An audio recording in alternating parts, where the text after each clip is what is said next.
Okay, I've been waiting for this monitor for months, so let's see how it turns out. So there was this Kickstarter a few months back from this company called JGF. They're a Chinese company, but what they claimed to have was this ultra thin nano-textured glass monitor that would be anti-glare, plus also has a touchscreen. There were a couple of shipping delays, you know, a Kickstarter kind of thing, but it finally arrived. So let's take a look. So opening this should be pretty straightforward. We just got a standard box here. Cardboard box, and oh, look at this. So we got a fancier white box inside. Let's take a look what we got here.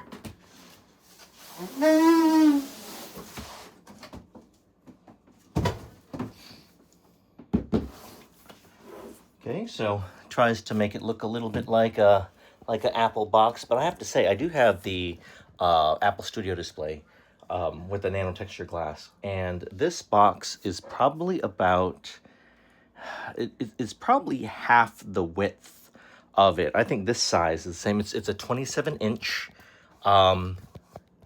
So let's see how it goes. If I take a look at the back of the box here, it actually shows the back, which this is supposed to be some sort of stand, so I think it'll be pretty interesting to see what this thing actually looks like inside. All right, so let's open this thing. Okay, got a piece of foam here. I think this thing is covered with, oh yeah, so the screen itself is covered. Let's see if I can't pick this up. So I'm actually going to pull out the whole thing with the foam. Let's see what's going on here.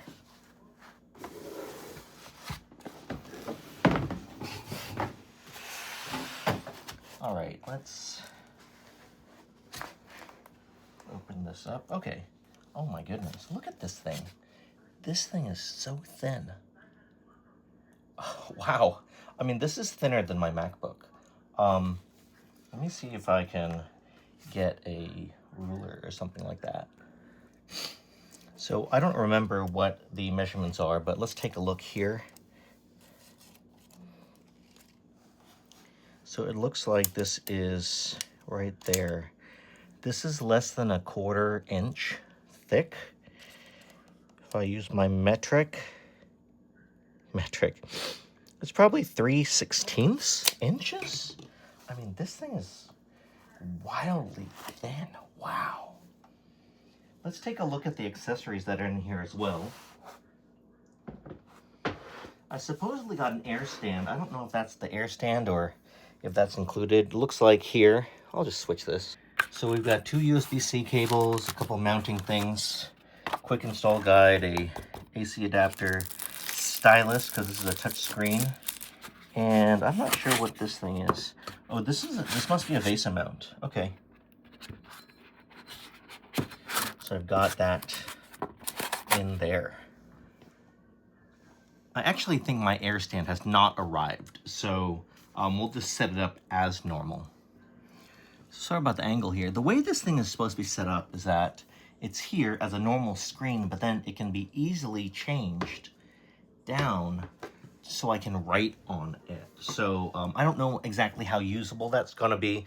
I know that when Steve Jobs talked about why that they were not going to make a touchscreen Mac, although they say that they might be doing it now, but it's because the writing experience on a vertical surface just wasn't very good, which I'm not sure I agree with that, simply because, I mean, how long have we been writing on chalkboards and whiteboards and things like that?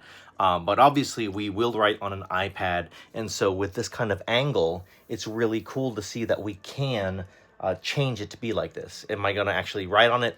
I'm not sure. I want to show the ports here real quick, or the buttons. So here on the right side, looks like we've got 3 buttons. I don't know exactly what they do yet, but I'll find out in a few minutes. And then on this side, we have the USB-C ports.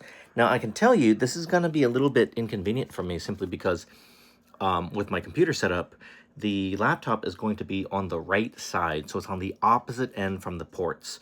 I probably would have preferred that the ports be, frankly, on the top or on the back, but I mean, we'll see how inconvenient it is.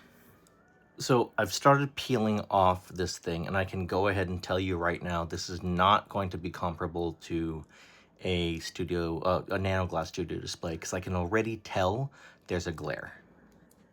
So as I pull this thing off, you can see how glossy that screen is.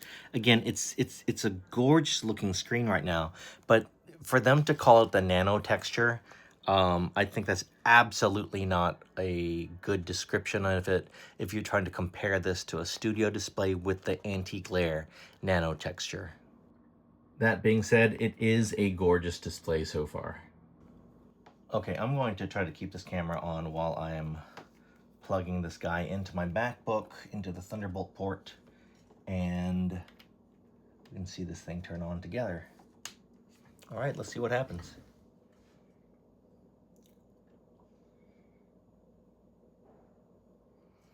You know what I've recognized? I forgot to plug the thing in. So we've got this 100-watt adapter right here. It looks like it's got a standard USB-C right there as well. And so let me go ahead and plug this guy in.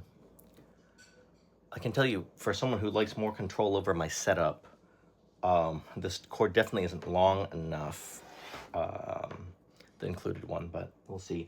Also, I think it's going to be really odd that of the 2 ports that we have here, I'm sorry, of the 3 ports, that one's going to be, 2 are going to be taken up already by the power and the connector to the computer. So it really only has 1 free port, which is much less than the 3 free ports that are going to be on the Apple Studio display. All right, let's see what happens when I plug this thing in. Here we go. Got something going on.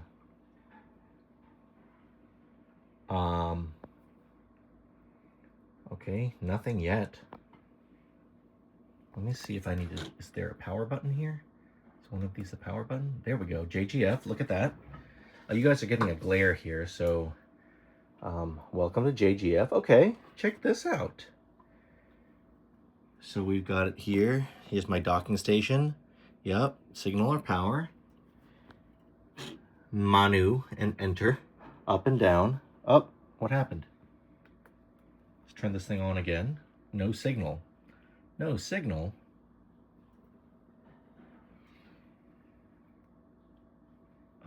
Let's see what happens. Power saving mode. Still nothing. We're gonna try this again. All right, we got the JGF. Still no signal, but it's a black no signal screen this time. Let's see if we remove that and redo it. And again, this is connected directly to my MacBook. So,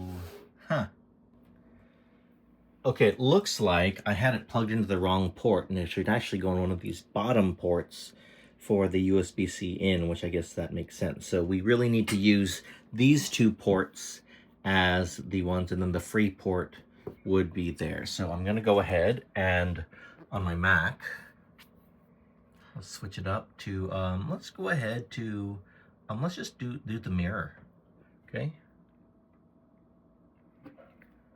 All right, so now, that's interesting that it thinks I've got a different keyboard, but this is a pretty good looking, screen. It's gorgeous. This is a 4K screen.